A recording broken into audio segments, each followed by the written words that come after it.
a Marshal's cruelty, the merciless Deadlands, and a Cherokee trail rider with secrets of his own. But what Lily discovers about her husband's crimes will force her to choose between silence and survival. The sun hung like a burning coin in the bleached sky above the Deadlands, turning the cracked earth into a griddle that seemed determined to cook anything foolish enough to cross it. Lillian Chambers lay face down in the alkali dust, her wedding dress now nothing more than torn cotton and broken promises. The fabric that had once been cream-colored was stained, brown with dirt and spotted with blood from her scraped knees and palms. Her carefully pinned hair had come loose hours ago. The dark strands now matted against her neck with sweat and grit. The wagon track stretched behind her for what seemed like miles. Twin lines carved into the hardpan that led back toward Bitter Creek. She had tried to follow them at first, stumbling after the disappearing vehicle with her hands outstretched like a beggar. But Marshal Wade Hollister had not looked back even once as he drove away from his bride of 3 days, leaving her to the buzzards and the heat. The memory of his cold gray eyes still haunted her, the way they had shown absolutely nothing when he told her she had made a fatal mistake. That mistake had been simple enough. Lily had opened her mouth. In the 3 days since she had arrived in Bitter Creek as his mail-order bride, she had witnessed things that turned her stomach. The Marshal was not the honorable lawman his letters had portrayed. He was a tyrant who ruled the dusty frontier town through fear and violence, taking bribes from outlaws and punishing anyone who dared question his authority. When she had seen him beat a Mexican farmer nearly to death over a disputed property line, seen the bag of silver coins exchanged afterward with the land speculator who wanted that same property, she had been foolish enough to confront him. The first blow had split her lip. The second had sent her sprawling across their bedroom floor. But it was his words that had truly terrified her, delivered in that flat, emotionless tone he used when passing sentence on criminals. He told her she was a witness to things that could destroy him, that she knew too much, that a woman like her from back east would never understand how justice worked in the territories. Then he had dragged her to the wagon before dawn and driven her out into the Deadlands, the vast expanse of broken country that separated Bitter Creek from the nearest settlement 40 miles away. Now Lily lay in the dust, her throat so dry she could no longer swallow, her lips cracked and bleeding. She had been crawling for hours, though she had lost all sense of direction. The sun had moved across the sky but provided no comfort, only relentless heat that seemed to press down on her like a physical weight. Her hands were torn and bloody from pulling herself across the rough ground, her knees screaming with pain beneath the ruined dress. She knew she was dying. The realization came with strange clarity, almost peaceful in its certainty. The Deadlands had earned their name honestly. This stretch of territory was a graveyard of failed dreams, littered with the bones of cattle that had wandered too far from water, the remains of wagons that had broken down at the worst possible moment, and the unmarked graves of travelers who had underestimated the desert's cruelty.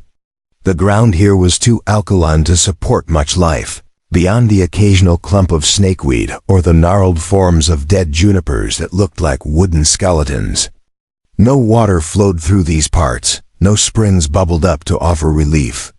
It was a place designed to kill, and Lily understood now that Wade had known exactly what he was doing when he left her here. She tried to push herself up one more time, her arms shaking with the effort. Her vision had begun to blur at the edges, dark spots dancing across her sight like flies. The wedding ring on her finger caught the sunlight, the simple gold band mocking her with its promise of love and protection. She had been so desperate back in St. Louis, so eager to escape the poverty and shame of her situation after her father's business collapsed and left her family destitute. The advertisement in the newspaper had seemed like Providence itself, a marshal in the territories seeking an educated wife, promising a good home and respectable life. She had written to him immediately, and his responses had been everything she had hoped for, full of carefully worded promises and descriptions of the life they would build together, all lies. Every single word had been a lie designed to lure her out here where she would be completely at his mercy. And now she would die in the dirt, another victim of the Deadlands. And no one would ever know what had happened to Lillian Chambers of St. Louis. Her family would receive a telegram eventually, she supposed, informing them that she had died of fever or accident, and they would mourn her briefly before returning to their own struggles for survival. Wade would express appropriate sorrow, play the grieving widower for a few months, then find another desperate woman to bring out to this God's forsaken place. Lily's face pressed against the hot earth as her strength finally gave out completely. Her fingers dug weakly into the alkali dust, no longer trying to pull herself forward, but simply holding onto the ground, as if it might anchor her to life itself. She thought of her mother's face, the way it had looked the day Lily had left St. Louis, full of hope and desperate relief that at least one of her daughters might find security. She thought of her younger sister, only 14, who had whispered that she wished she could come along to the wild frontier. The images swam in her mind, mixing with the heat and exhaustion until she could no longer tell what was memory and what was fever dream. A sound penetrated her fading consciousness. Something that did not belong to the empty desert. Hoofbeats. The steady rhythm of a horse moving at an easy pace. The creak of leather. The soft jingle of metal. Lily tried to lift her head but managed only to turn it slightly, her cheek still pressed against the burning ground. Through the haze of dust and heat shimmer, she saw a shape approaching, dark against the bleached sky. A rider, moving with the kind of confidence that spoke of someone who knew this country intimately. She tried to call out but produced only a dry croak, her ruined throat unable to form words. The effort cost her the last of her strength, and her vision began to tunnel, darkness creeping in from the edges. The last thing she saw before unconsciousness took her was the rider drawing closer. And the last thought she managed was a prayer that whoever this was, they would at least bury her properly so her bones would not be scattered by coyotes. Dustu Hawkridge had been tracking the wagon since mid-morning, curious about what would bring anyone out into the Deadlands at this time of year. The Cherokee trail rider made his living guiding travelers through the dangerous country between settlements, knowing paths and water sources that most white men never learned. He had been returning to Bitter Creek after escorting a family of homesteaders to the new settlement at Red River, when he had spotted the wagon tracks heading east into the worst part of the territory. No one went that way unless they were lost or running from something. What puzzled him most was that the track showed only one wagon heading out, moving at a good pace, then turning around and heading back toward Bitter Creek at an even faster clip. No broken wheels, no signs of mechanical trouble that might explain the turnaround. Just a straight line out into the killing ground, then a straight line back, as if someone had driven out here for the specific purpose of reaching this particular spot. Dustu had learned long ago to pay attention when things did not make sense. Because in the frontier territories, mysterious behavior usually meant trouble. He had been following the outbound tracks for about an hour when his horse's ears pricked forward, nostrils flaring. Dustu trusted the animal's instincts more than his own sometimes, and he immediately scanned the terrain ahead. That was when he saw her, a dark shape against the pale ground that his mind first registered as a bundle of discarded cloth. But then the shape moved slightly, one arm extending weakly, and he realized with shock that it was a woman. Dustu urged his horse forward, covering the remaining distance quickly. As he drew closer, he could see the remains of what had once been a fine dress, now destroyed by the harsh ground. The woman's dark hair was tangled with dust and alkali. Her exposed skin burned red by the sun. She was not moving now, and for a moment he feared he had arrived too late. But when he dropped from his horse and knelt beside her, he could see the faint rise and fall of her back, the slight flutter of breath that meant she still lived. He worked quickly, knowing that every moment counted. From his saddlebags, he retrieved a water skin and a piece of cloth. He wet the cloth and gently turned her face toward him, cleaning away some of the dust and dirt. Her lips were cracked and bleeding, her face sunburned and streaked with dried tears. She was young, he realized, probably not more than 25, and even through the damage of exposure, he could see that she had been pretty before the desert had tried to claim her. Dustu supported her head carefully and dribbled a few drops of water onto her lips. Too much too fast would make her sick, possibly kill her if her body was too far gone. He had seen men die from drinking too quickly after severe dehydration, their bodies unable to handle the sudden shock. She stirred slightly at the touch of water, her cracked lips moving automatically to catch the moisture. He gave her a few more drops, then a few more, watching carefully for any sign that her body was rejecting it. Her eyelids fluttered and then slowly opened. Her eyes were gray, he noticed, the color of storm clouds, and for a moment they stared at him without comprehension. Then awareness crept back into them, along with fear.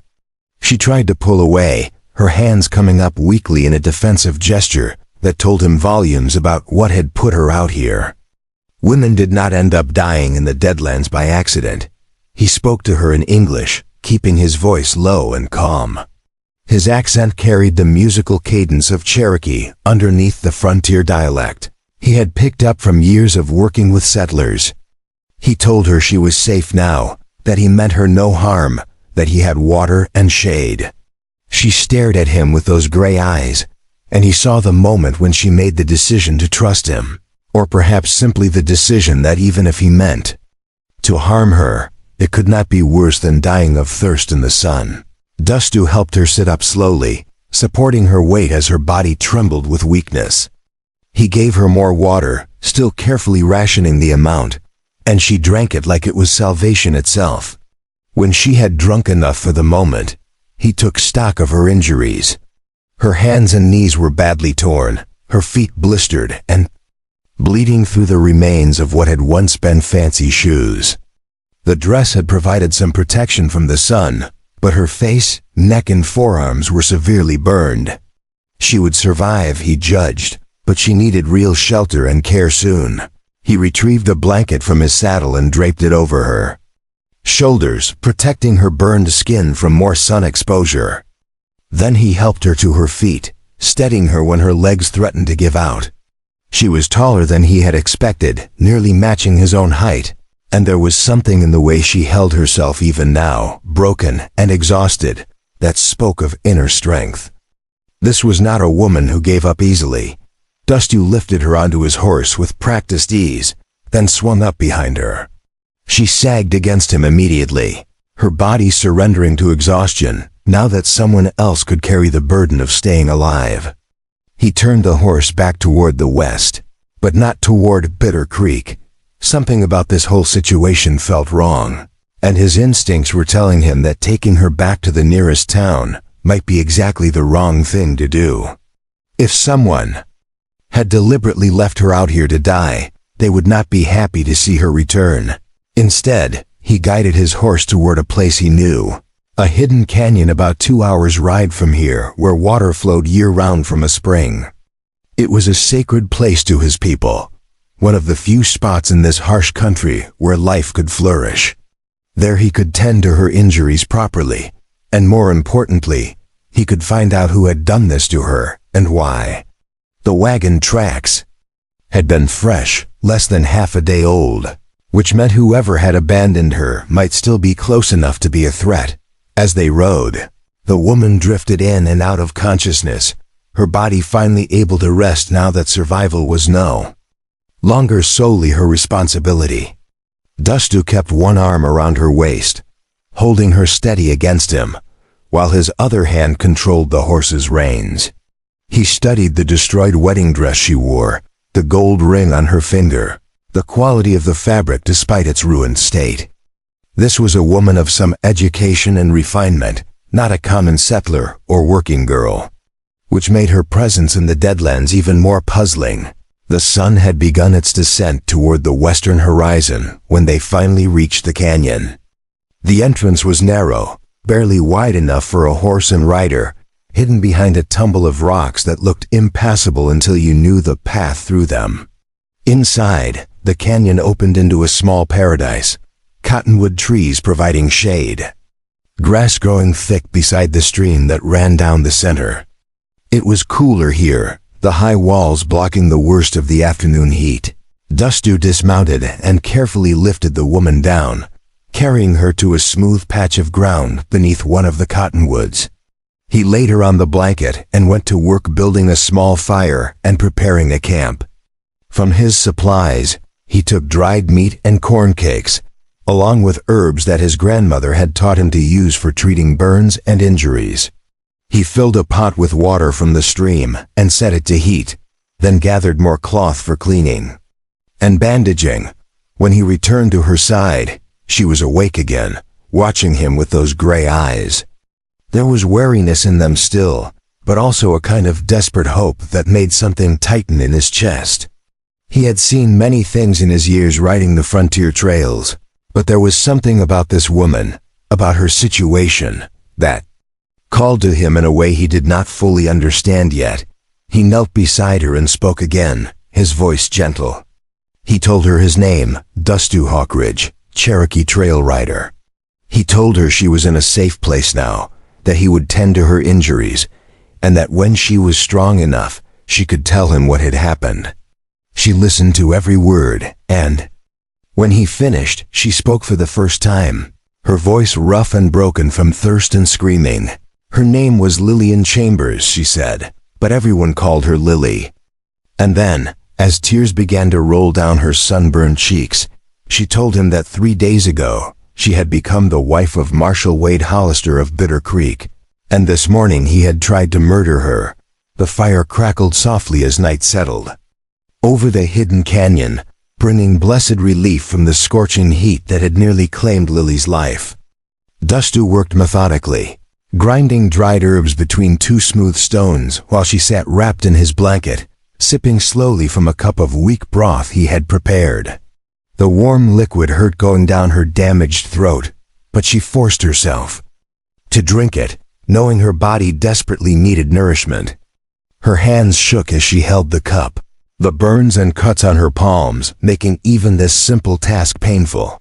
Dustu had said little since she revealed who had abandoned her in the Deadlands, but she could see the tension in his jaw the way his dark eyes had hardened at the mention of Marshal Hollister's name. Now he approached with a bowl of paste made from the crushed herbs mixed with water, kneeling beside her with the gentle efficiency of someone accustomed to treating injuries. He gestured to her sunburned face and arms, asking silent permission. Before he began applying the cool mixture to her damaged skin, the relief was immediate and profound. Lily closed her eyes as the burning sensation that had been tormenting her began to ease under the soothing herbs. Dustu's hands were careful and respectful, never lingering inappropriately, treating her with a dignity that Wade Hollister had never shown even in their brief marriage. When he finished with her face and arms, he handed her the bowl and turned his back, allowing her privacy to tend to her burned legs and the torn skin on her knees. While she worked, he spoke for the first time since they had reached the canyon, his voice low and thoughtful in the gathering darkness. He told her he knew of Marshal Hollister, knew him by reputation, if not personally. The Cherokee and other tribes who still traveled through this territory had learned to avoid Bitter Creek whenever possible, because the Marshal had a habit of finding reasons to arrest native people passing through his jurisdiction. There were rumors of confiscated goods that never made it to any official property room, of fines paid that disappeared into Hollister's pockets, of travelers who entered the town and were never seen leaving. Lily listened as she finished applying the herbal paste, her hands moving automatically while her mind raced. Everything Dustu described matched what she had witnessed in her 3 days as Hollister's wife, but hearing it confirmed by someone else made it more real somehow, more damning. She had not been imagining things or overreacting to frontier justice, as Wade had accused her of doing. The man was genuinely corrupt, genuinely dangerous, and she had been foolish enough to put herself completely in his power. When she indicated she was finished, Dustu turned back around and began wrapping clean strips of cloth around her damaged hands and knees, fashioning bandages that would protect the injuries while they healed. His movements were practiced and sure, and Lily found herself wondering where a Cherokee trail rider had learned such skills. As if sensing her unspoken question, he explained that his grandmother had been a healer, one of the wisest among their people, and she had taught him much before she passed to the spirit world 5 winters ago. The mention of his grandmother seemed to sadden him, and Lily recognized the weight of grief in his voice. She knew that feeling well, having lost her own father just 2 years before to a heart condition brought on by the stress of financial ruin.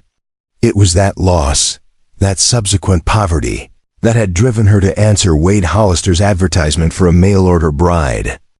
Desperation made people take risks they would never otherwise consider, made them trust words on paper from strangers hundreds of miles away. Dust built up the fire as full darkness fell over the canyon, the flames pushing back the shadows and providing warmth against the desert's surprising nighttime chill. He produced more food from his packs, offering her small portions of dried venison and corn cakes that she ate slowly, her stomach uncertain after so many hours without nourishment. Between careful bites, she found herself telling him more of her story, the words spilling out as if the canyon itself was a confessional where truth could be spoken safely.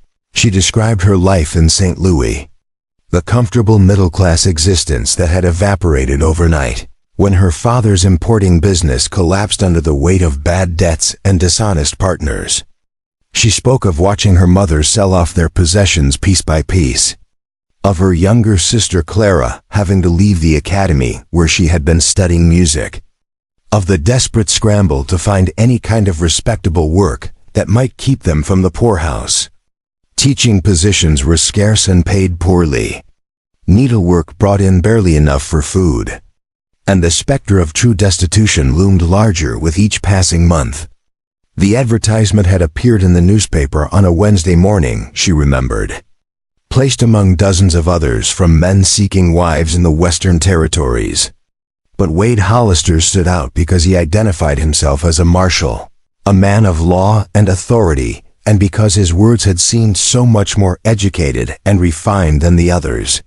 He wrote of wanting a partner who could appreciate literature and conversation, someone to help bring civilization to the rough frontier town he served. His letters over the following months had been everything she had hoped for, full of descriptions of the mountain views from Bitter Creek, the growing community of decent families, the church they were building, the school that would surely need teachers soon. All carefully constructed lies, Lily now understood. Wade Hollister had wanted an educated wife for one reason only, because such a woman would lend him legitimacy and respectability. In the eyes of the territorial government, officials who occasionally visited Bitter Creek, a refined Eastern bride would be proof that he was a pillar of civilization, not the brutal thug he actually was. And an educated woman from a desperate family would be unlikely to have powerful connections, who might ask uncomfortable questions if something happened to her. Dustu listened without interrupting, his face impassive in the firelight. But his eyes were alert and thoughtful. When she finished her tale, he was quiet for a long moment, staring into the flames as if seeking wisdom there. Then he asked the question she had been dreading, the one she knew had to be answered if he was going to help her. What exactly had she witnessed that made Wade Hollister decide she had to die? Lily wrapped the blanket tighter around herself, though whether against the night chill or the memory she could not say. She described the scene she had stumbled upon 2 nights ago, unable to sleep in the unfamiliar bed beside her new husband. She had risen quietly, intending to fetch water from the kitchen, when she heard voices from Wade's study. The door was slightly ajar, and through it she could see her husband meeting with 2 men she did not recognize. Well-dressed men with the look of money and eastern cities about them. One of them was spreading maps across Wade's desk. Maps marked with survey lines and property boundaries. They spoke of a railroad spur being planned, a line that would branch off from the main transcontinental route and run south through the territories toward Mexico. The railroad company needed a right-of-way through land that was currently designated as Cherokee territory, land protected by federal treaty. But if that land could be proven to be in use by criminals, if evidence could be manufactured of raids and theft originating from Cherokee camps in the area, the federal government might be persuaded to revoke the treaty protections and open the land for purchase. Wade's role was simple and lucrative. He would arrest Cherokee travelers on trumped-up charges, plant evidence of stolen goods in their camps, file official reports documenting a pattern of criminal activity. The railroad men would pay him handsomely for each arrest, each report, each piece of manufactured evidence that built their case for treaty revocation. And when the land was finally opened for sale, Wade would receive a substantial percentage of the first year's profits from the railroad spur. Enough money to make him wealthy beyond anything a frontier marshal's salary could provide. The conspiracy was still in its early stages, the men had said. They needed several months of documented incidents before approaching the territorial governor with their proposal. But they were confident it would work, confident that the word of a respected marshal would carry more weight than the protests of a few displaced Cherokee families. They had done similar things before in other territories, and it always worked the same way. Indians had no real legal recourse, no political power, no way to fight back against manufactured evidence and official reports. Lily had been so shocked by what she was hearing that she made the fatal mistake of gasping audibly. The conversation in the study stopped immediately, and within seconds, Wade had yanked open the door and found her standing there in her nightgown.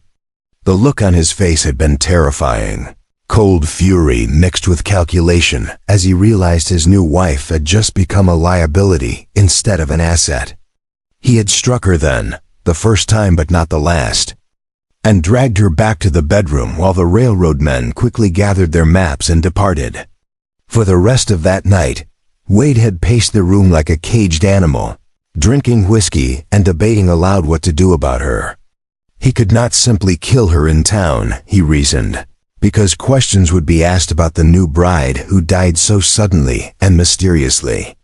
But an accident in the territories, a tragedy in the dangerous Deadlands, that would raise no suspicions at all. Mail-order brides died on the frontier all the time, victims of the harsh conditions and their own unfamiliarity with the dangers of the West. Dustu's expression had grown darker with every word of her account, and now his hands clenched into fists where they rested on his knees. The firelight cast sharp shadows across his face, making him look fierce and dangerous in a way that should have frightened Lily, but somehow did not. She had learned in the space of one terrible day that danger came in many forms, and the man sitting across the fire from her was not the kind she needed to fear. He told her that what she described was worse than he had imagined. Worse than simple corruption or abuse of power. This was a conspiracy to destroy his people's legal rights, to steal land that treaties had guaranteed, to manufacture a justification for displacing entire key families from territory they had occupied for generations. The railroad men Wade was working with were likely doing similar things all along the frontier, building their empire on theft and lies, using corrupt lawmen as their tools.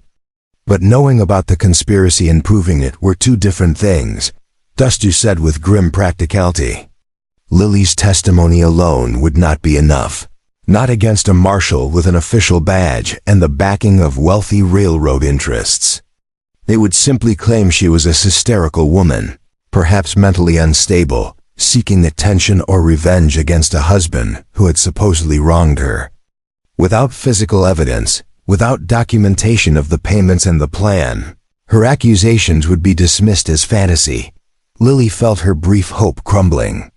She had survived the Deadlands through sheer stubborn will, had trusted this Cherokee stranger with her life and her story, and now he was telling her it had all been for nothing. Wade Hollister would continue his conspiracy, would destroy Dustu's people and profit from their suffering, and she was powerless to stop it. Tears of frustration burned in her eyes, made worse by the fact that crying hurt her sunburned face, But Dusty was not finished speaking. He leaned forward, his dark eyes intense in the firelight, and told her that he had not said proving the conspiracy was impossible, only that it would be difficult. Before we jump back in, tell us where you're tuning in from, and if this story touches you, make sure you're subscribed, because tomorrow I've saved something extra special for you. Wade Hollister was a careful man, but careful men made mistakes when they thought they were safe from discovery. And right now, Wade believed his wife was dead in the Deadlands, which meant he would likely be less cautious than usual. He might meet with the railroad men again, might keep records of the payments he received, might have correspondence or maps hidden somewhere in his office. What Dusty was suggesting slowly dawned on Lily, and she stared at him with a mixture of shock and desperate hope. He was proposing they return to Bitter Creek, not openly but in secret, and find evidence of the conspiracy that would be solid enough to present to the territorial authorities.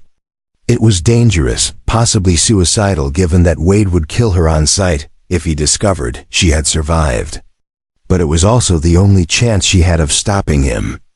The only way to prevent the destruction of the Cherokee families whose land the railroad men coveted. She asked Dusty why he would risk so much for her.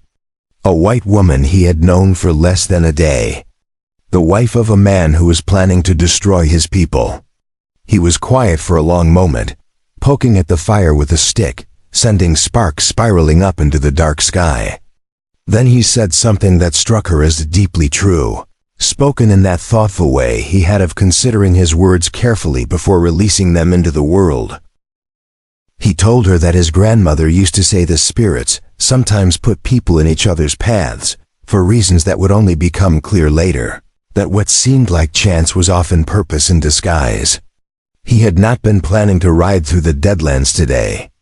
Had actually intended to take a different route, back to Bitter Creek, but something had made him change his mind. Some instinct he could not explain, and that instinct had led him to find her before the desert claimed her life. Perhaps that meant their meeting was meant to serve some larger purpose.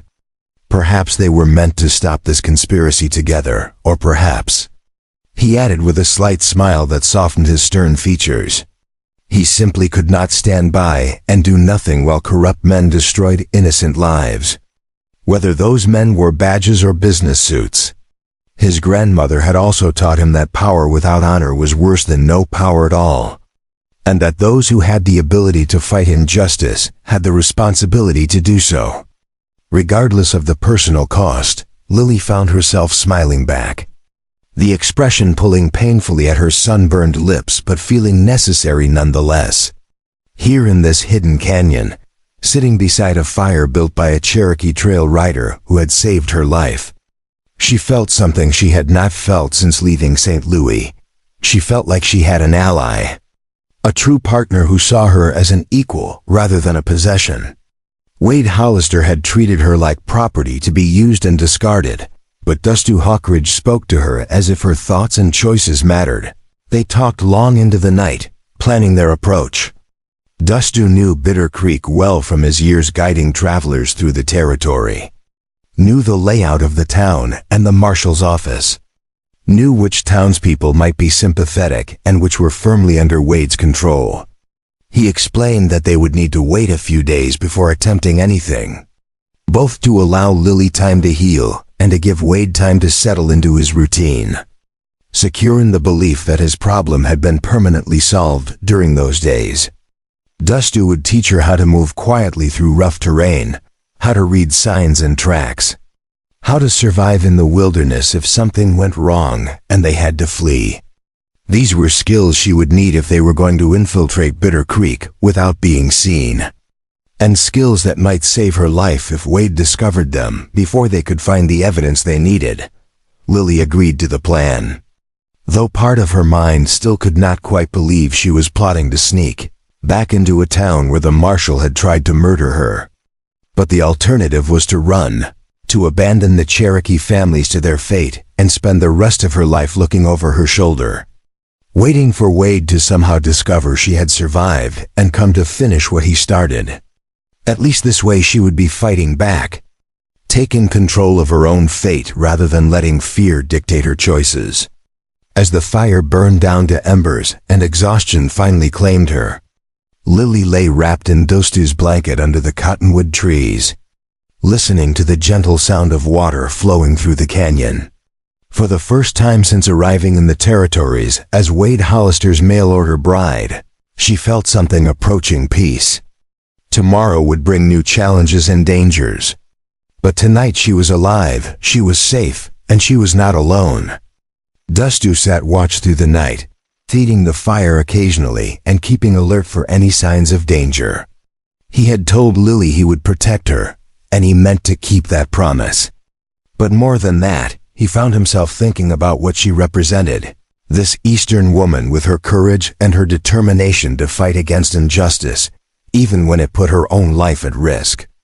She could have simply asked him to guide her to the nearest town away from Bitter Creek. Could have run as far from Wade Hollister as possible and tried to rebuild her life somewhere else. Instead, she had chosen to stand and fight, to risk everything to stop a conspiracy that would harm people she had never met. People from a culture different from her own. That kind of courage was rare in Dustu's experience, and it stirred something in him that he had not felt in a long time. Perhaps his grandmother had been right about the spirits putting people in each other's paths for a reason. Perhaps Lily Chambers had been meant to find him, or he had been meant to find her, so that together they could stop something terrible from happening. The stars wheeled overhead in their ancient patterns as Dustu kept his vigil, and in the darkness of the canyon, two unlikely allies rested and prepared for the dangerous work that lay ahead.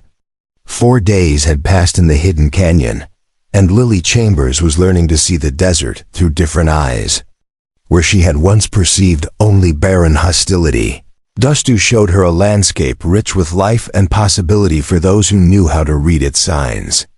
He taught her to identify the plants that held water in their roots, the subtle tracks that revealed animal paths to hidden springs, the way the flight patterns of birds could guide a lost traveler toward water. Each lesson was delivered with patient attention, and Lily absorbed the knowledge with the focused intensity of someone who understood her life might depend on it. Her body was healing faster than she had dared hope. The herbal treatments Dustu prepared each morning and evening had worked remarkably well on her burns, the angry red skin fading to pink and then to a deeper tan that would serve her better in this harsh climate. The cuts on her hands and knees had scabbed over cleanly, and though they still ached when she moved certain ways, she could now walk without limping and use her hands without wincing at every touch. More importantly, her strength was returning. The terrible weakness from dehydration and exposure gradually replaced by a vitality she had never possessed even back in St. Louis. Dustu had her practicing skills that seemed strange at first, but whose value she quickly came to appreciate. He taught her how to move silently through brush and over rocks, how to place her feet to avoid snapping twigs or dislodging loose stones that might betray her presence. They spent hours working on this, with Dustu walking ahead and Lily following, trying to match his ghost-like passage through the terrain. At first she felt clumsy and loud, but gradually she began to understand the rhythm of it. The way weight could be distributed and steps placed to minimize sound.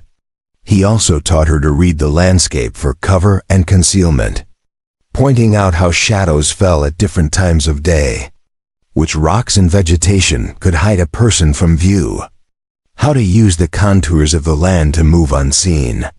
This was not knowledge Lily had ever imagined needing, raised as she had been in the civilized streets of St. Louis, where the greatest danger was crossing a busy thoroughfare. But out here, in a territory where her husband wanted her dead and where their mission would require them to move through hostile ground, these skills might mean the difference between success and capture. On the evening of the 4th day, as they sat by the fire eating a meal of rabbit Dustu had snared in wild greens, Lily had learned to identify. He told her it was time to discuss their specific plan for infiltrating Bitter Creek. The town was a day's hard ride from the canyon, built along a creek that flowed down from the mountains and provided the water that made permanent settlement possible.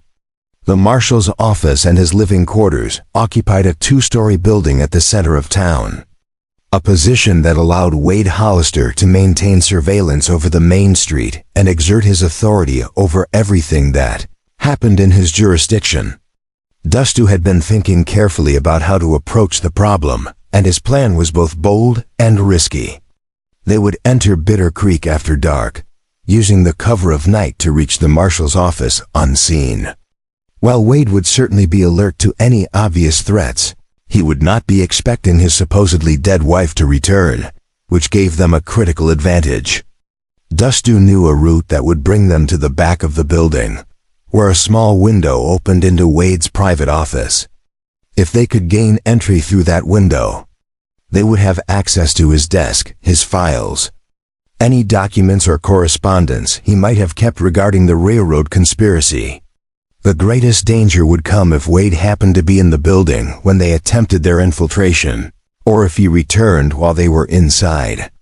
Dustu would stand watch outside, ready to signal Lily if the Marshal approached. But she would need to work quickly and quietly, searching through whatever papers she could find and taking only what they needed as evidence. They could not afford to make their presence obvious by leaving the office in disarray, because if Wade realized someone had been searching his things, he might destroy any remaining evidence or accelerate his timeline with the railroad men. Lily listened to the plan with a mixture of apprehension and determination. The idea of returning to the building where Wade had beaten her, of rifling through the possessions of a man who had tried to murder her, made her stomach clench with fear. But she had not survived the Deadlands and spent 4 days preparing for this mission, only to back down now. She asked Dustu practical questions about timing, about what she should look for specifically, about how they would escape if things went wrong. His answers were thorough and honest, neither minimizing the risks nor dwelling on worst-case scenarios.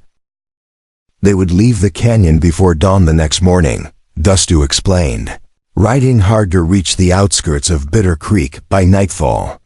They would need to approach from the east, which meant circling wide around the town to avoid the main trails where they might encounter Wade's deputies or townspeople who might recognize Lily despite her changed appearance. The journey would be grueling, with little time to rest, but speed was essential. The longer they delayed, the more likely it became that Wade would move forward with the next phase of his conspiracy. That night, Lily found sleep elusive despite her exhaustion. She lay wrapped in blankets near the dying fire, watching sparks drift upward toward the star-filled sky, and thought about the path that had brought her to this moment. 6 weeks ago, she had been in St. Louis, packing her trunk with her best dresses and her mother's silver hairbrush, full of nervous hope about the new life awaiting her in the territories. She had imagined herself as a marshal's wife, respected in the community, perhaps teaching school children or organizing church socials, building something meaningful in the rough frontier town. How naive she had been, how foolishly trusting. She had not questioned Wade's letters closely enough, had not wondered why a successful marshal would need to advertise for a wife rather than courting someone locally. She had wanted so desperately to believe in the future he described that she had ignored the small warning signs, the occasional coldness in his phrasing, the way he never quite answered her questions about his family or his past. Her desperation had made her blind, and that blindness had nearly cost her life, but perhaps, she thought as she watched Dustu's silhouette across the fire, that same desperate journey had also brought her to something unexpected. This Cherokee trail rider who owed her nothing had risked his own safety to save her, had tended her injuries with gentle care, had listened to her story and believed her when he had every reason not to. In 4 days he had shown her more genuine respect and partnership than Wade Hollister had in 3 days of marriage. Whatever happened tomorrow, whatever dangers they faced in Bitter Creek, Lily knew she would face them with an ally who valued her as a person rather than viewing her as property. Dawn broke cold and clear over the canyon, the air sharp with the promise of autumn, even though summer still held the days in its grip. They broke camp efficiently, Dustu packing his supplies with the practiced economy of someone who had lived on the trail for years. Lily wore the spare clothes he had provided, practical trousers and a shirt that had belonged to his younger brother, along with a wide-brimmed hat that would help conceal her face. Her wedding dress lay buried in a shallow grave near the cottonwood trees, a symbolic ending to the brief nightmare of her marriage. The ride to Bitter Creek was everything Dustu had promised. Long and punishing, with few breaks for rest. They pushed the horses hard, following paths that wound through rocky country where the terrain was too rough for wagons, but passable for experienced riders. Lily's body ached from the sustained effort, her newly healed injuries protesting the strain. But she gritted her teeth and kept pace with Dustu, refusing to be the weak link in their mission. As the sun climbed toward its zenith, they passed through a region of strange rock formations, towering pillars of red stone that had been carved by wind and water into fantastical shapes. Dustu called it the Standing People, explaining that his ancestors believed these stones were warriors who had been turned to rock as punishment for breaking sacred laws. The formations cast long shadows across their path, and Lily felt as though they were riding through a gallery of giants, silent witnesses to their dangerous journey. They stopped briefly at midday to water the horses at a small seep where moisture gathered in a depression of rock. While the animals drank, Dustu studied the surrounding terrain with the intense focus Lily had come to recognize as his way of reading the land for information. After a moment, he pointed to tracks in the soft earth near the water, boot prints that were perhaps a day old. Someone else had stopped here recently, someone traveling alone and moving quickly based on the depth and spacing of the prints. Could be anyone, Dustu said, but his tone suggested caution. Trappers, prospectors, and drifters all used these routes between settlements. But it could also be one of Wade's deputies, sent out to patrol the territories or perhaps to verify that Lily's body was where the Marshal expected it to be. They would need to remain alert, assume that any rider they encountered might be hostile until proven otherwise. Lily felt a chill despite the afternoon heat, realizing how exposed they would be if they crossed paths with someone loyal to Wade.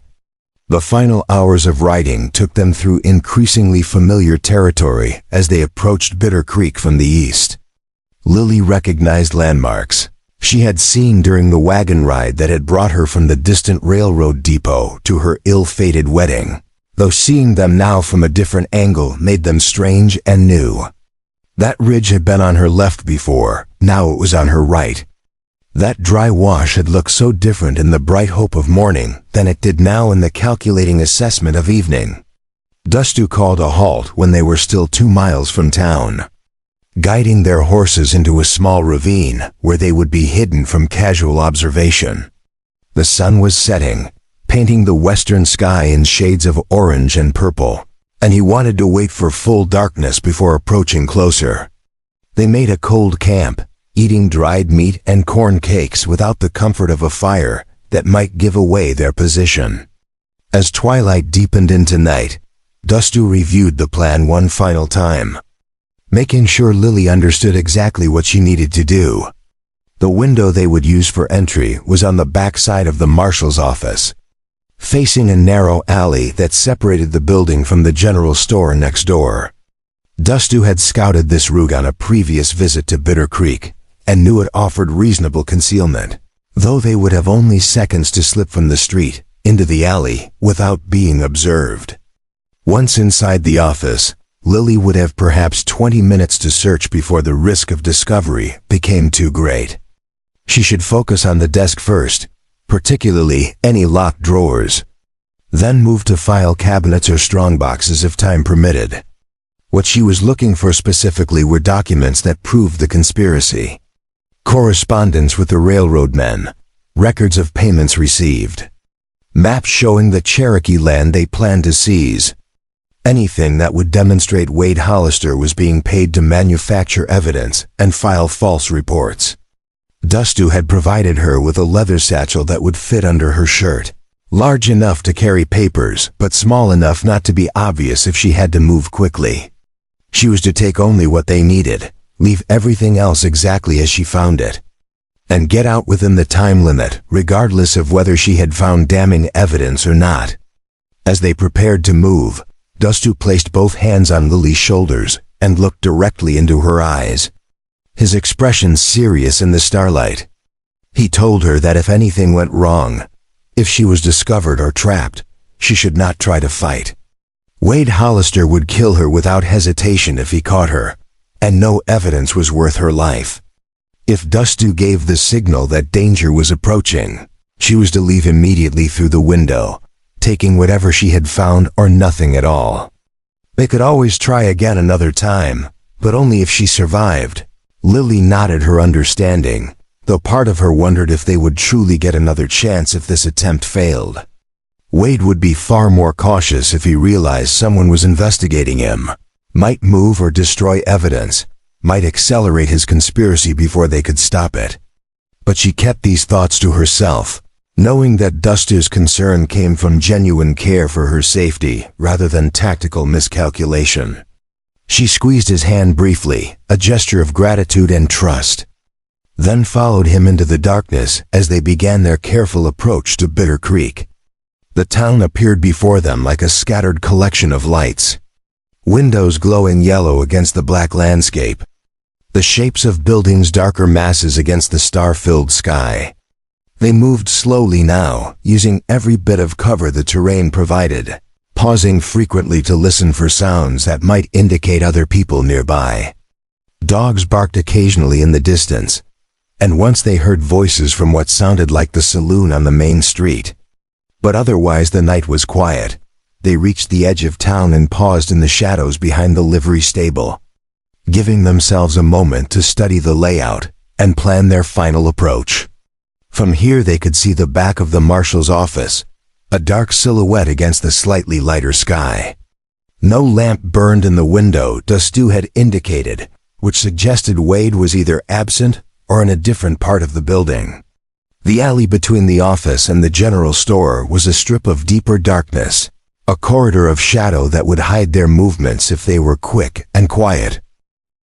Dustu pointed to the route they would take, a path that would keep them in shadow almost the entire way.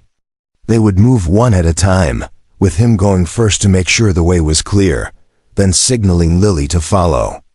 Once they reached the alley, he would boost her up to the window while keeping watch for anyone who might pass by on the street. The window itself should be unlocked. Wade was notoriously lax about security in his own office. Confident that his reputation alone was enough to deter potential thieves, taking a deep breath to steady her nerves.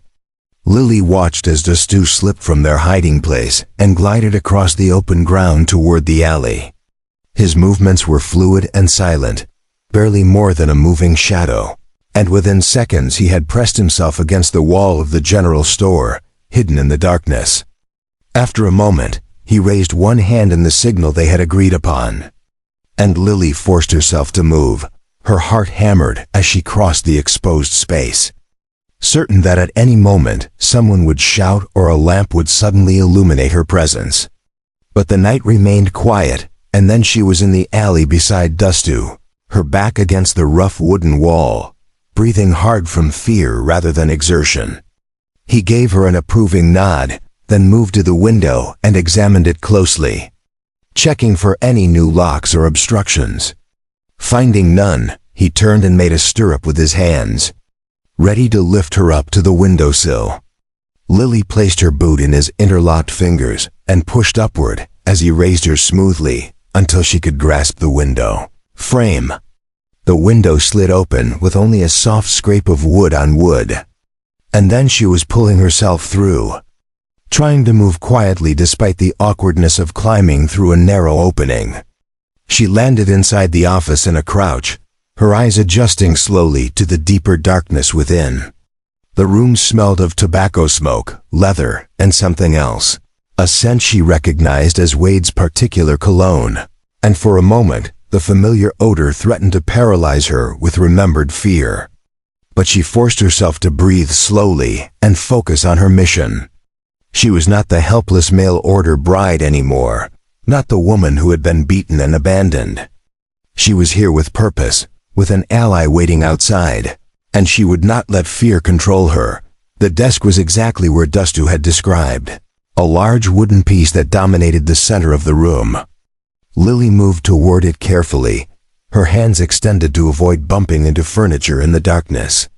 When she reached it, she ran her fingers over the surface, finding papers scattered across the top, an inkwell, a pen holder, a stack of what felt like official forms. None of this would be what they needed. Anything truly incriminating would be locked away. She tried the drawers systematically, starting with the top ones.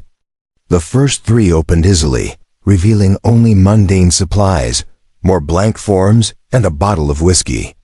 But the bottom drawer on the right side was locked, the handle refusing to budge when she pulled on it. This was promising. People only locked drawers that contained things worth protecting. From her pocket, Lily withdrew the thin metal picks Dustu had given her. Tools he said his grandmother had taught him to use for opening locks when necessary. Her hands shook slightly as she inserted the picks into the lock, trying to remember the technique Dustu had demonstrated during their days in the canyon. It had seemed simple enough when he showed her, but now, in the darkness of Wade Hollister's office, with her pulse racing and every second feeling like an eternity, the task seemed impossibly difficult. She forced herself to work slowly and methodically, feeling for the mechanism inside the lock, applying gentle pressure while searching for the telltale click that would indicate success. And then, miraculously, the lock gave way and the drawer slid open.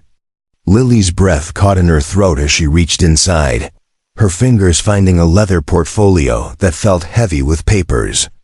She pulled it out carefully and moved to the window where faint starlight provided just enough illumination to see. Inside the portfolio were exactly what they had been hoping for. Correspondence between Wade and men whose letterhead identified them as executives of the Continental Railroad Development Company.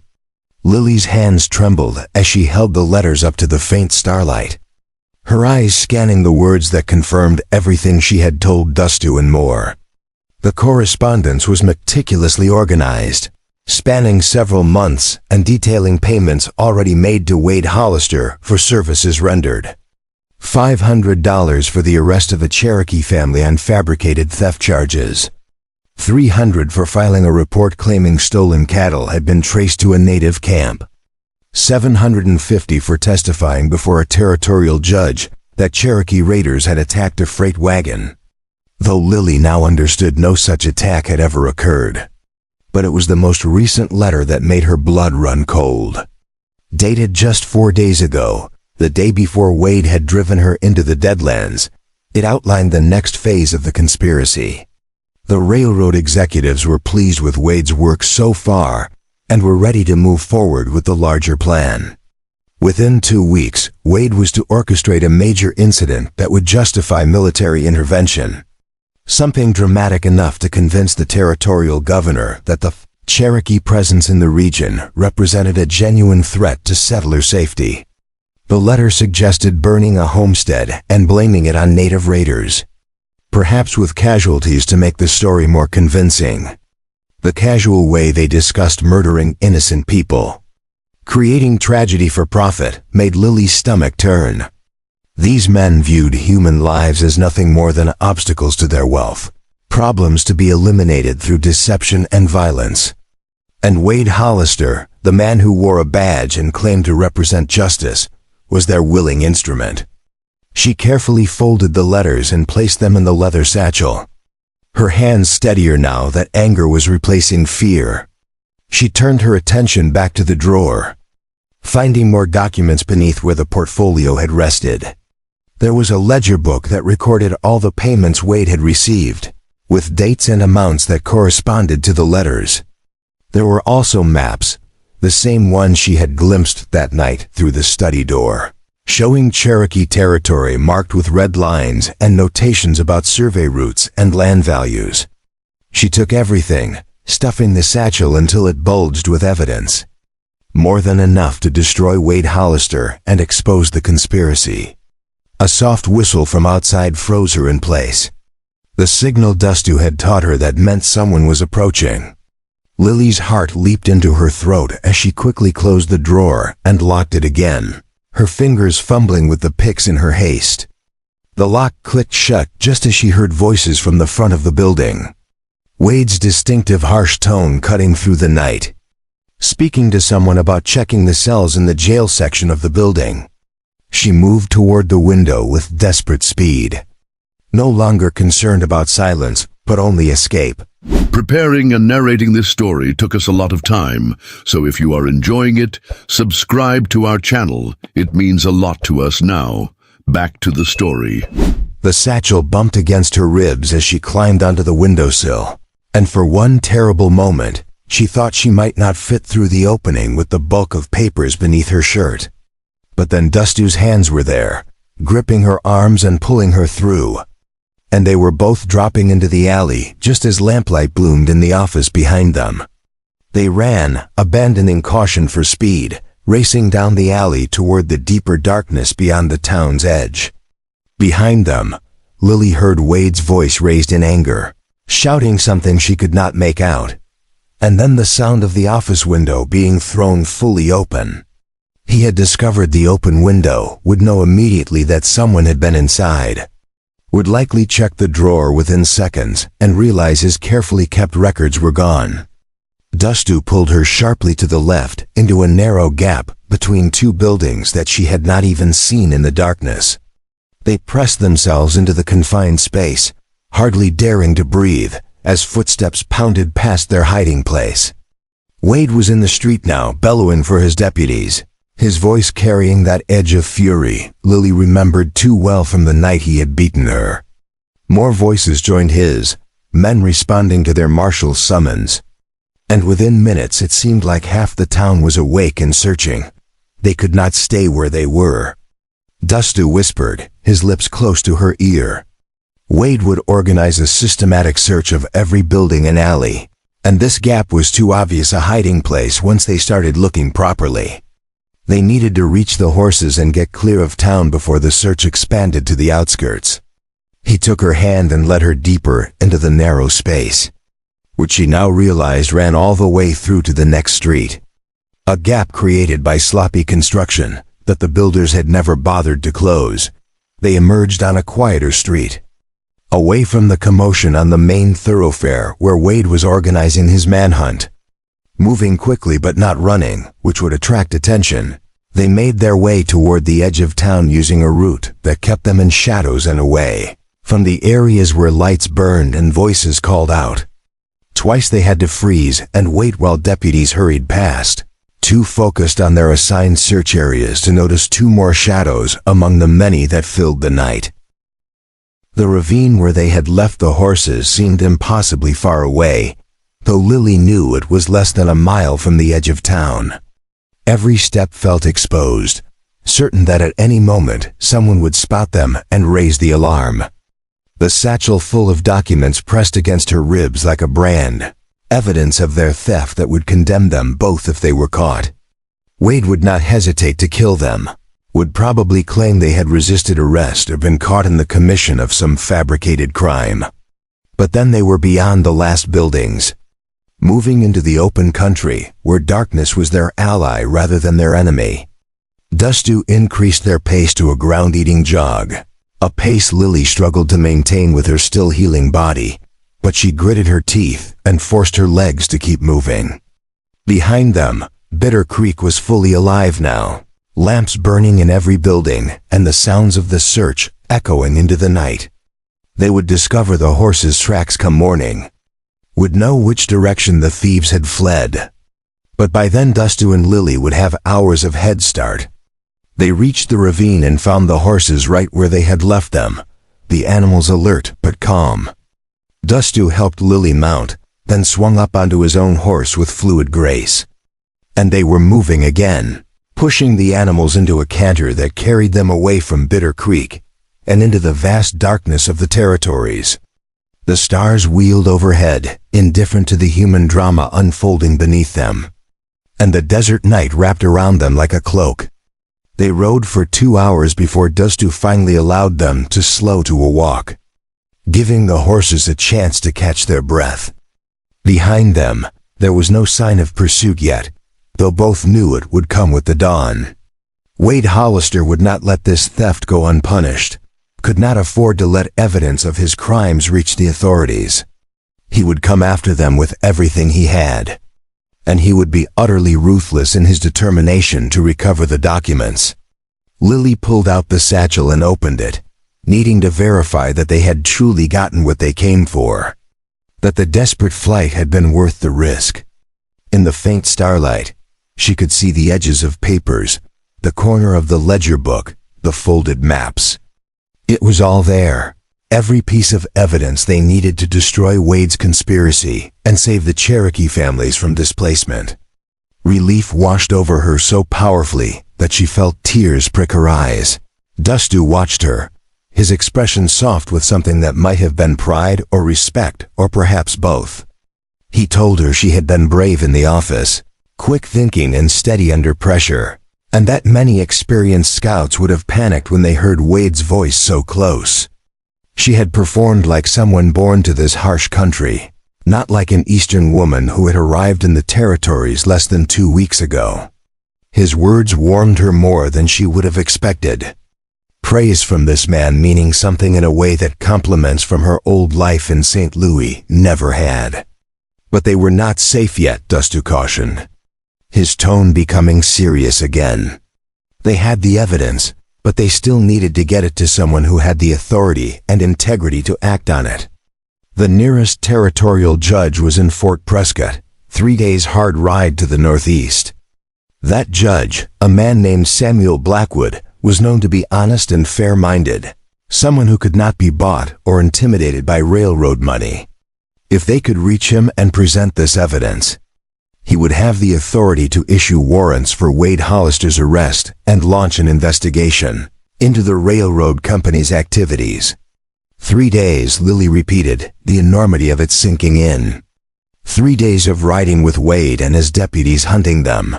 3 days of staying ahead of men who knew this country as well as Dustu did, and who would be motivated by desperation as much as duty. Wade could not let them reach Fort Prescott, could not allow this evidence to see the light of day.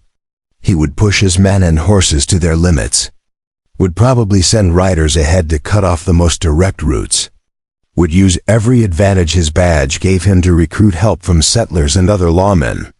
Dustu acknowledged the danger but remained calm, already thinking through their route and strategy. They would not take the direct trail to Fort Prescott, which Wade would expect and almost certainly try to block. Instead, they would circle north through rougher country, using paths that most white men did not know existed, places where the Cherokee and other tribes had traveled for generations. It would add distance to their journey, perhaps turn 3 days into 4. But it would also make them much harder to track and intercept. There was another advantage to the northern route. Dustu explained as they resumed riding at a steady pace designed to cover ground without exhausting the horses. 2 days north of their current position was a small Cherokee settlement, a community of families who had managed to maintain their traditional ways while also adapting enough to white society to avoid forced removal. The settlement's leader was a man named Sula Redberg, Dustu's uncle by marriage, someone he trusted completely. They could rest there briefly, get fresh horses, and perhaps gain additional allies who would help ensure the evidence reached Fort Prescott. The mention of allies made Lily think of something she had been too frightened to consider before.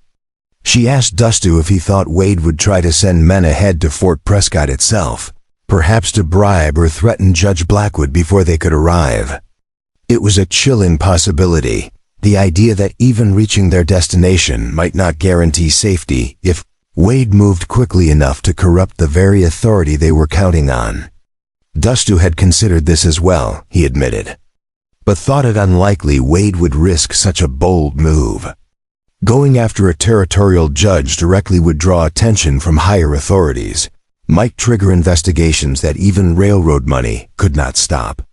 Wade's power came from operating in the shadows, from being a corrupt marshal in a remote town where his actions went largely unnoticed. Attacking a judge would bring him into the light in ways he could not afford. No, their greatest danger remained the pursuit itself. The race to reach Fort Prescott before Wade could catch them. As dawn began to paint the eastern sky with shades of gray and pink, they stopped to water the horses at a spring Dustu knew. A small seep hidden among rocks that would have been invisible to anyone who did not know exactly where to look. While the animals drank, Lily took the opportunity to examine the documents more carefully in the growing light. The letters were even more damning than she had realized during her quick review in the office, filled with casual references to bribery, fraud, and planned violence. Any honest judge reading these would have no choice but to act. One letter in particular caught her attention, written in a different hand than the others, signed by someone identified only as Director of Western Expansion. This letter outlined the larger strategy being employed across multiple territories, revealing that Wade's conspiracy in Bitter Creek was just one piece of a much bigger operation. The railroad company was systematically working to displace native populations from valuable land all along their planned routes, using corrupt lawmen and manufactured incidents to justify seizures that would have been illegal under existing treaties. The scope of it staggered Lily, the sheer calculated cruelty of men in distant offices deciding to destroy entire communities for profit, treating human beings as nothing more than obstacles to be removed. But it also meant their evidence was even more valuable than they had realized. If they could get these documents to Judge Blackwood, he might be able to trigger investigations that reached far beyond Bitter Creek. That could potentially save dozens of Cherokee and other native communities from the fate Wade had planned for Dustu's people. She shared this realization with Dustu as they resumed their journey, riding now through country that grew steadily more rugged as they angled north into the foothills.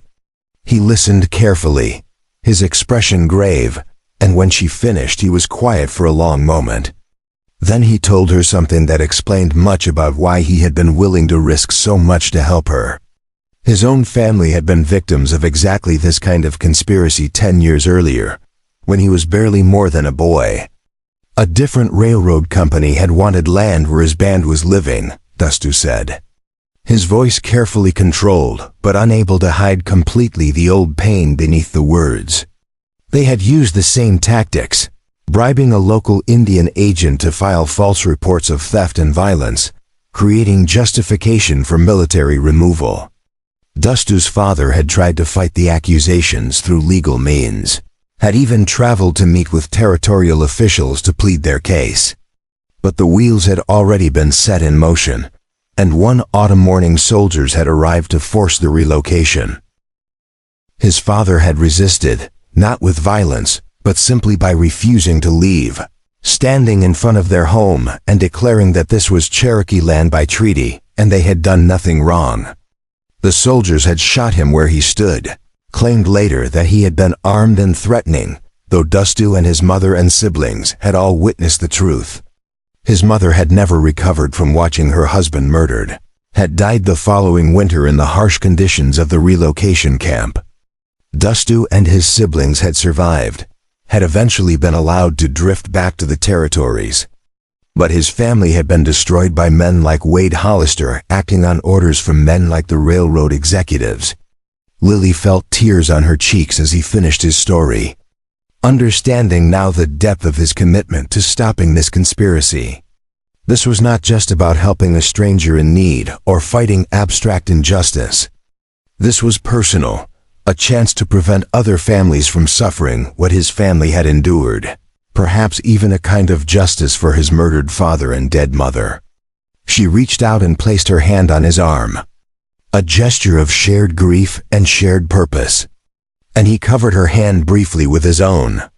The sun climbed higher as they pushed deeper into the wild country, following trails that wound through narrow canyons and across high ridges where the view stretched for miles in every direction. Several times Dustu paused to scan their back trail, looking for signs of pursuit, But so far they seemed to have gained the head start they needed. Wade would have to wait for full daylight to track them effectively. And even then he would likely waste time following false trails before picking up their true direction. By mid-afternoon, they had covered perhaps 30 miles from Bitter Creek, and both rider and horses were beginning to feel the strain of sustained hard travel. They stopped in a small grove of pines near a stream, allowing the horses to graze while they ate dried meat and drank cold water. Lily was exhausted, her body aching from hours in the saddle, but there was also a strange exhilaration running through her. She had done something important, something that mattered, had risked everything to obtain evidence that could save innocent lives. Dustu seemed to sense her mood. And as they rested, he spoke of what might happen after they delivered the evidence to Judge Blackwood. If everything went as hoped, Wade Hollister would be arrested and tried for his crimes, would likely spend the rest of his life in prison. The railroad company's conspiracy would be exposed, their executives possibly facing criminal charges themselves. The Cherokee families threatened with displacement would be safe, their treaty rights protected. And Lily herself would be free, truly free, no longer bound to a man who had tried to murder her. But what would she do with that freedom? Dustu asked gently. Would she return to St. Louis, try to resume the life she had left behind? Or would she perhaps consider staying in the territories, using her education and abilities to help build something better in this hard country? There were communities that desperately needed teachers, needed people who understood both the settlers' world and the native people's perspective. She had proven herself capable of extraordinary courage and adaptability, qualities that were worth more than gold on the frontier. Lily looked at him, at this Cherokee trail rider who had saved her life and shown her a version of herself she had never known existed. She thought about St. Louis, about the narrow confines of her old life, the suffocating expectations and limited possibilities. Then she thought about the vast sky above them, about the freedom of the trail, about the importance of the work they were doing. When she answered, her voice was steady and certain. She told him she could not imagine going back to being the person she had been before. Could not imagine returning to a world where her greatest concern was which dress to wear to church socials. Out here, despite the danger and hardship, she felt alive in a way she never had in all her years of civilized living. If he thought there was a place for her in the territories, work she could do that mattered, then she wanted to stay. And if he needed someone to help him continue fighting against men like Wade Hollister and the railroad conspirators, she was ready for that fight. Dustu's smile was slow and warm, transforming his usually stern features into something that made Lily's heart skip in an entirely unexpected way. He told her the territories needed people like her, people who could bridge the divide between cultures and stand up for justice regardless of personal cost. And more personally, more quietly, he told her he would be honored to have her as a partner in that work, in whatever form that partnership might take. The Cherokee settlement appeared in the valley below them like a vision of peaceful coexistence.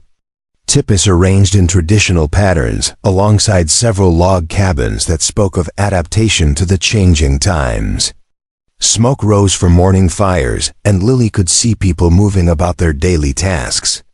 Women tending gardens, men working with horses, children playing near the stream that ran through the center of the community. They had been riding for 2 days since leaving Bitter Creek, pushing hard but not recklessly, always aware that Wade's pursuit could not be far behind. Dustu raised his hand in greeting as they rode down the slope, and several men emerged from the settlement to meet them, weapons visible but not raised in threat. The Cherokee trail rider spoke rapidly in his native language, gesturing toward Lily and then back the way they had come, and she caught the name Tsula Redbird several times. The men's expressions grew serious as they listened, exchanging glances that suggested they understood the gravity of what Dustu was telling them. Within minutes they were being escorted into the heart of the settlement, where an older man with silver streaking his long black hair came forward to embrace Dustu like family. This was Tsula Redbird, Dustu's uncle by marriage, a man whose weathered face spoke of wisdom earned through hard experience. He studied Lily with keen eyes that seemed to see past her trail-worn exterior to something deeper, then nodded as if she had passed some unspoken test. He welcomed them both in accented but clear English, offering the hospitality of his community and promising they would be protected while they rested. Inside Sula's cabin, which combined traditional Cherokee elements with frontier practicality, they spread the stolen documents across a large wooden table. Sula read through them slowly, his expression growing darker with each page, occasionally translating portions for other community leaders who had gathered to witness this evidence. When he finally looked up, his eyes blazed with controlled fury. But his voice remained steady as he declared that these papers proved what many had long suspected, that their displacement was being orchestrated by corrupt men who valued profit over human dignity. But more than anger, Sula expressed determination. This evidence could change everything, he said, could potentially protect not just his small settlement, but Cherokee communities across multiple territories. Judge Blackwood in Fort Prescott was indeed the right person to receive these documents, a man known for his fairness and his refusal to be swayed by railroad money. Sula himself would provide fresh horses and supplies for the final leg of the journey. And more than that, he would send 2 of his best riders to accompany Dustu and Lily, men who knew the country between here and Fort Prescott and could help watch for Wade's pursuit.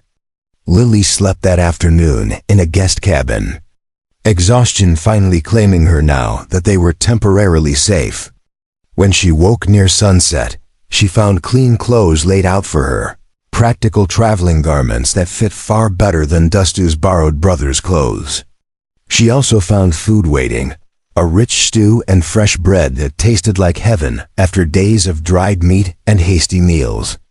As she ate, a young Cherokee woman named Adzela came to sit with her, speaking careful English and asking questions about Lily's journey with genuine curiosity rather than judgment.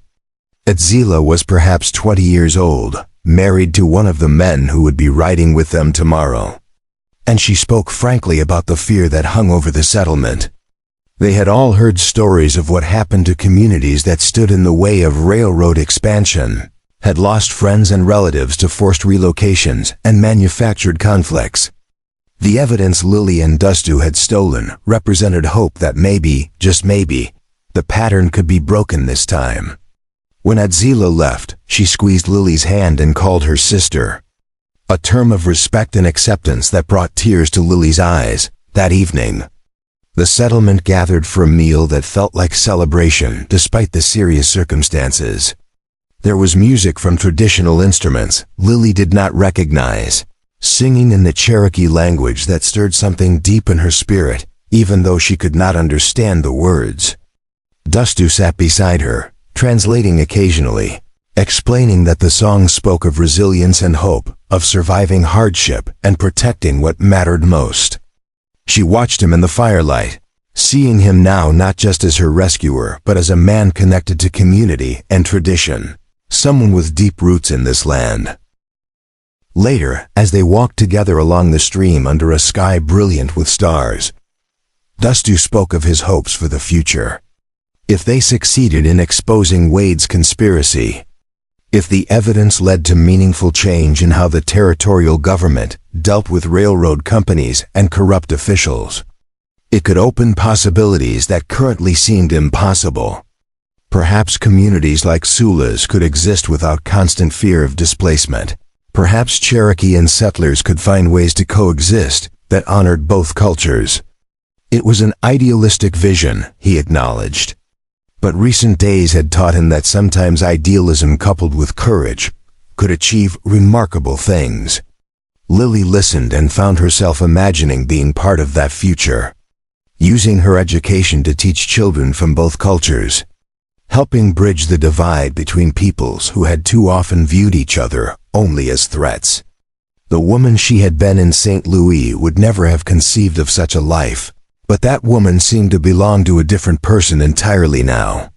The desert and the danger had burned away something soft and uncertain, leaving behind someone harder and more sure of her own strength. They left at first light the next morning, now a party of 4 riders on fresh horses, with supplies enough to reach Fort Prescott and weapons in case Wade's pursuit caught up with them. The 2 Cherokee men, brothers named Wagon and Ahanu, rode with the easy confidence of people who had spent their lives on horseback. They knew the country ahead intimately, knew where water could be found and which passes through the mountains would be fastest. More importantly, they were committed to seeing the evidence reach Judge Blackwood, viewing it as their fight as much as Dastu and Lily's. The terrain grew increasingly rugged as they pushed northeast, following ancient trails through country that seemed untouched by white settlement. They passed through forests of pine and aspen, crossed crystal streams that ran cold from mountain snowmelt, and climbed passes where the air grew thin and the views stretched for impossible distances. It was beautiful in a wild, untamed way that made Lily understand why Dastu's people fought so hard to remain connected to this land. On the second day after leaving Sula's settlement, Wagon spotted dust on their back trail, riders moving fast in their direction. The group immediately altered course, taking a more difficult path that would slow any pursuit but also slow their own progress. They could not afford a confrontation, not when they were so close to their goal, not when the evidence they carried was too valuable to risk in a gunfight. For the next several hours they moved with intense focus, sacrificing speed for stealth, using every trick of terrain and tracking skill to obscure their passage. By nightfall they had reached a high valley where a small lake reflected the stars like polished obsidian. They made a cold camp, no fire that might give away their position, eating dried food and taking turns on watch. Lily took the second watch, sitting with her back against a boulder and her eyes scanning the darkness for any sign of movement. The vastness of the night, the profound silence broken only by occasional animal sounds, made her feel simultaneously insignificant and part of something larger than herself. Dawn broke clear and cold, frost coating the grass around the lake. They moved out quickly, knowing that Wade and his men would also be starting their day, would be searching for tracks and any sign of their quarry's passage. The final day to Fort Prescott would be the most dangerous, because Wade would know their destination and might try to intercept them on the approaches to the town. Dastu and the brothers discussed strategy as they rode, deciding to split into 2 pairs and approach from different directions, making it harder for anyone watching the roads to stop them both. Lily would ride with Dastu, while Wagon and Ahanu would take a parallel route several miles to the east. Whichever pair reached Judge Blackwood first would present the evidence and ensure warrants were issued for Wade's arrest. It was a sound plan born of necessity, though Lily hated the idea of separating from the brothers who had risked so much to help them. She could see similar concern in Dastu's eyes, but he embraced each man in turn and spoke words in Cherokee that sounded like both blessing and farewell. The last 10 miles to Fort Prescott passed in a blur of tension and hurried travel. They saw other riders on the trails now, normal frontier traffic, but any of them could be Wade's men or allies he had recruited. Dastu kept them moving at a pace just short of conspicuous flight, 2 travelers with legitimate business rather than fugitives fleeing pursuit. Lily's hand kept straying to the satchel beneath her shirt, reassuring herself that the evidence was still there. Still safe, Fort Prescott appeared ahead of them in late afternoon, a substantial settlement built around a military post, with proper streets and commercial buildings that spoke of established civilization. Judge Blackwood's courthouse was a 2-story structure near the center of town, flying the territorial flag and looking appropriately official. Lily felt a wave of relief so powerful it nearly made her dizzy. They had made it, had traveled hundreds of miles through dangerous country and stayed ahead of Wade's pursuit long enough to reach their goal. But as they rode down the main street toward the courthouse, Dastu suddenly stiffened beside her, his hand moving to the rifle in his saddle scabbard. Following his gaze, Lily felt her heart plummet. Standing on the courthouse steps, apparently waiting for someone, was Wade Hollister. He was speaking with two other men who wore deputy badges. And even from a distance, Lily could see the cold calculation in his eyes as he scanned the street. Dustu immediately guided their horses into an alley, dismounting quickly and pulling Lily down beside him. Her mind raced with confused panic. How had Wade gotten here ahead of them when they had been traveling so hard? Then she realized he had not followed them at all, or at least not the whole way.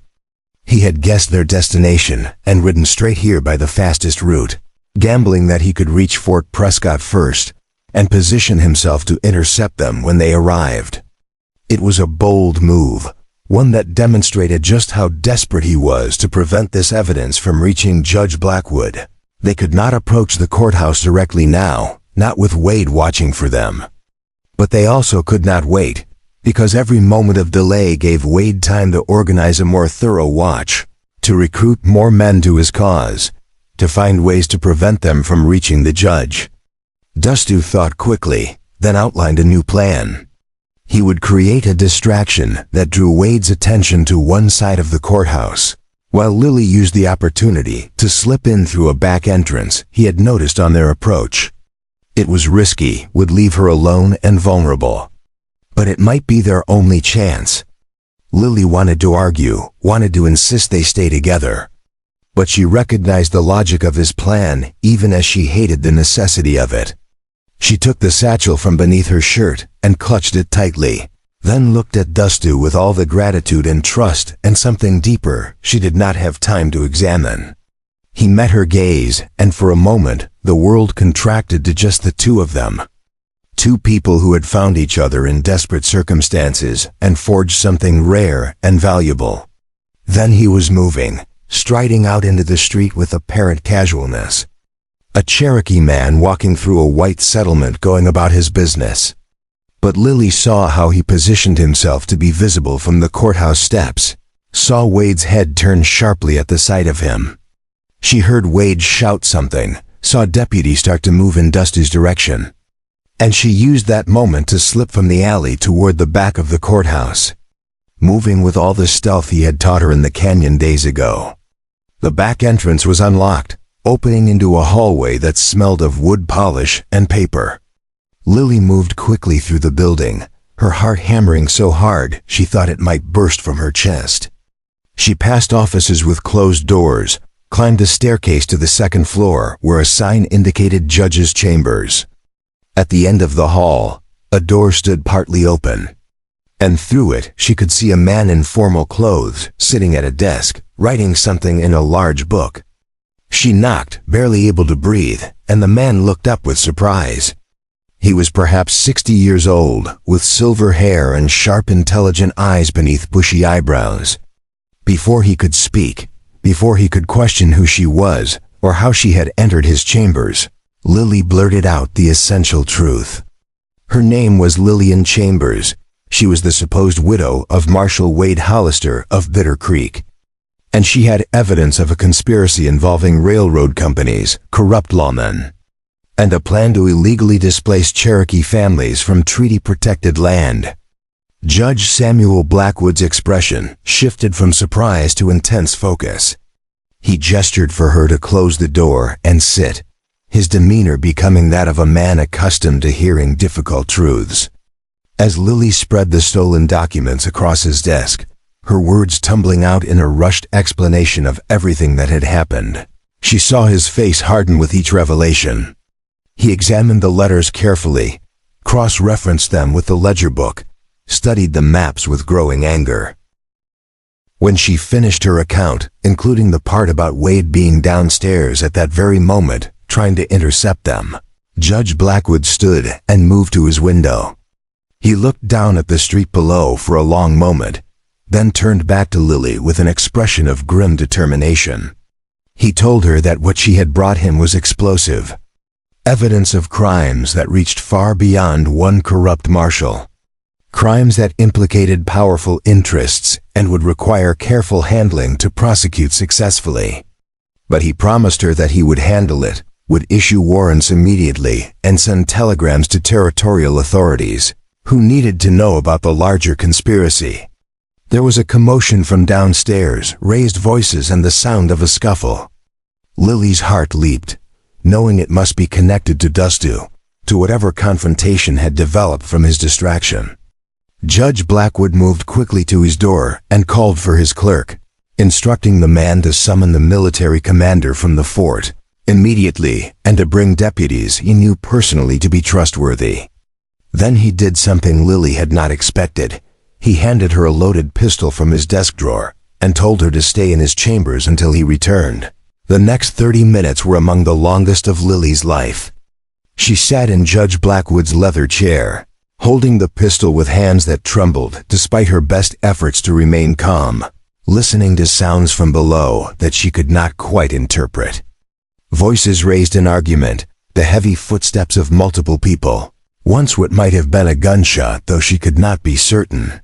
She thought of Dustu, hoped desperately that he was safe, that Wade had not managed to hurt him in the confusion. When the door finally opened, she raised the pistol instinctively before recognizing Judge Blackwood. He was not alone. Beside him stood Dustu, bruised and with torn clothing, but alive and apparently unharmed beyond that. Lily set down the gun and moved to him without thinking, and his arms came around her in an embrace that felt like coming home. The judge cleared his throat diplomatically and explained what had happened. Wade Hollister had indeed attempted to intercept Dustu on the street, had tried to arrest him on fabricated charges of theft and assault. But the disturbance had drawn attention from military personnel from the fort, and when Wade had been unable to produce convincing evidence for his accusations, they had detained him for questioning. Judge Blackwood's arrival with federal warrants for Wade's arrest on conspiracy charges had ended any doubt about who the real criminal was. Wade Hollister was now in military custody, along with the 2 deputies he had brought with him, and would be held for trial. More than that, Judge Blackwood had already sent telegrams to the territorial governor and to federal authorities responsible for railroad regulation. The evidence Lily had obtained would trigger investigations across multiple territories, would likely result in arrests of railroad executives and the exposure of similar conspiracies in other regions. It was, the judge said with satisfaction, the kind of case that could reshape how business was conducted in the territories and provide real protection for native populations whose treaty rights had been systematically violated. In the days that followed, Fort Prescott became the center of a legal storm. More evidence emerged as investigators followed the threads Lily's documents had revealed, connecting Wade's conspiracy to a network of corruption that stretched from local marshals to territorial officials to railroad boardrooms in eastern cities. Waya and Ahanu arrived safely and added their testimony about intimidation and false arrests their people had endured. Sula Redbird and other Cherokee leaders came to provide statements about the pattern of persecution they had experienced.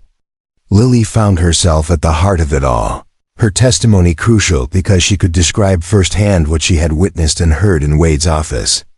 She faced her husband across a courtroom, met his cold gray eyes without flinching, and spoke the truth about his crimes with a clear, steady voice. Wade's lawyers tried to paint her as a vindictive wife seeking revenge, but the documentary evidence was too strong, and her account too detailed and consistent with the physical proof. The trial lasted 2 weeks and resulted in convictions on multiple charges. Wade Hollister was sentenced to 20 years in the territorial prison, with additional federal charges pending. Several railroad executives were arrested in connection with the broader conspiracy, and the territorial governor announced new policies for protecting indigenous treaty rights. It was, Judge Blackwood told Lily, the most significant case of his career, and would likely serve as precedent for years to come. Through it all, Dustu remained at her side, a quiet, steady presence that had become essential to her sense of stability.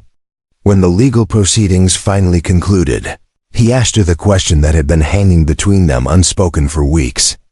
What did she want to do now? She was free, truly free, Wade's conviction having legally ended their marriage on grounds of abandonment and attempted murder. She could return to St. Louis, could resume her old life or start fresh somewhere else entirely. Or she could stay in the territories, could make a life in this wild country that had tested her so severely and revealed strengths she never knew she possessed. Lily did not need time to consider her answer. She told him about a conversation she had with Judge Blackwood, who had mentioned that a new school was being established in a settlement near Sula's Cherokee community. A school designed to serve children from both native and settler families. They needed a teacher, someone educated and patient, someone who understood the importance of bridging cultural divides. The position was hers if she wanted it, along with a small house and a salary modest by Eastern standards, but sufficient for the frontier. More than the practical details, Lily told Dustu about the feeling she got when she imagined that future. Teaching children of different backgrounds to read and write and understand each other. Helping build the kind of world where conspiracies like Wade's would be harder to execute. It felt like purpose, like her life would matter in ways it never had when her greatest aspiration was to be a respectable marshal's wife. And if that life happened to include a Cherokee trail rider who had saved her life and taught her to see the desert as beautiful rather than barren, well, that would make the future even brighter. Dustu's smile transformed his face. And for the first time since she had met him crawling through the Deadlands, Lily saw him laugh with pure joy. He told her that Sula's settlement would welcome her as family, that there was indeed much work to be done in building bridges between cultures, and that he would be honored to walk that path beside her. Not as her rescuer, not as her protector, but as her partner and equal in all the challenges and joys that lay ahead. 3 months later, on a clear autumn day when the aspens had turned gold and the air carried a hint of coming winter, a small ceremony took place in Sula's settlement. It combined Cherokee traditions with frontier customs, witnessed by people from both communities who had learned to trust each other through the events that followed Wade's arrest. Lily wore a dress of soft leather decorated with beadwork that had taken weeks for the Cherokee women to create, while Dustu wore traditional regalia that had belonged to his father. Judge Blackwood officiated, having traveled from Fort Prescott specifically for the occasion, and his words spoke of courage, justice, and the building of new traditions that honored both past and future. When he pronounced them married, when Dustu took Lily's hands in his and made promises in both English and Cherokee, she felt something settle deep in her soul. This was what she had been searching for when she answered that advertisement so many months ago. Not security or status or escape, but true partnership with someone who saw her as she truly was. The settlement celebrated late into the night, with music and dancing and storytelling around fires that pushed back the autumn darkness. Lily danced with Dustu, with Tsula, with Weya and Ahanu, and countless others who had become family in ways that had nothing to do with blood, and everything to do with shared purpose and mutual respect. When someone asked her to tell the story of how she and Dustu had met, she smiled and began with words that would become legend in the settlement. She spoke of a mail-order bride betrayed and abandoned in the Deadlands, of a Cherokee trail rider following tracks that led him to find her crawling toward water she would never reach. She told of stolen evidence and desperate flight, of conspiracies exposed and justice finally served. But mostly she spoke of finding unexpected strength in impossible circumstances, of learning that family and home were not places or positions, but connections forged through shared trial and triumph. As the stars wheeled overhead and the fires burned low, Lily leaned against Dustu's shoulder and felt grateful for every terrible thing that had brought her to this moment. The Deadlands that had nearly killed her had also stripped away everything false and left her with the truth of who she could be. Wade Hollister's cruelty had ironically given her the freedom to choose her own path, and a chance encounter on a scorching desert day had led her to love and purpose beyond anything she could have imagined. The frontier was still dangerous, still demanded strength and courage from those who lived there. But Lily Chambers Hawkridge had learned she possessed both in abundance, and she would need them for the work ahead. Children to teach, bridges to build between communities, a life to create with the man who had shown her that rescue came in many forms. Not just saving someone from death, but helping them discover how to truly live. Up next, you've got 2 more standout stories right on your screen. If this one hit the mark, you won't want to pass these up. Just click and check them out, and don't forget to subscribe and turn on the notification bell so you don't miss any upload from us.